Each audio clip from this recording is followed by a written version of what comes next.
Again, thank you for that question. It's a good question. I think we absolutely need to pump prime projects like the project you're involved in.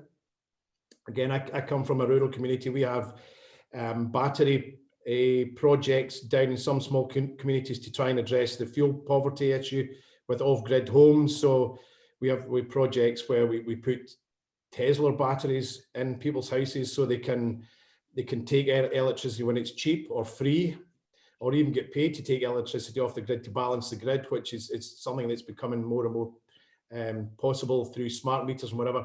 So yeah, I agree to some extent that we need to look at how we can pump prime projects. One thing that, and I'm not dismissing your question, but one thing I think is important as well, at the moment we've got Ofgem going through a review of pricing and how the main grid companies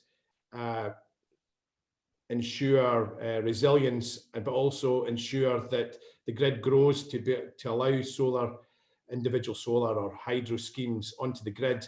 And at the moment, they're looking to cut some of the budgets to the likes of Scottish Power, Energy Networks, and National Grid, and SS, the Scottish and, oh goodness, the other grid company, which to some extent curtails their ability to invest in the grid, which is really important.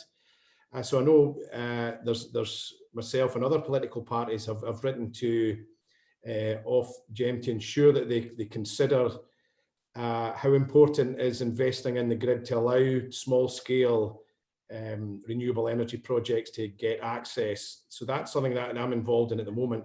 When it comes into feed-in tariffs, I think what one of the driving forces between it being removed was that a lot of the bigger projects were self-sustainable. They didn't need that initial pump priming, but I think there needed to be a line drawn where between the bigger renewable projects and the smaller community-based ones, and I'm with you.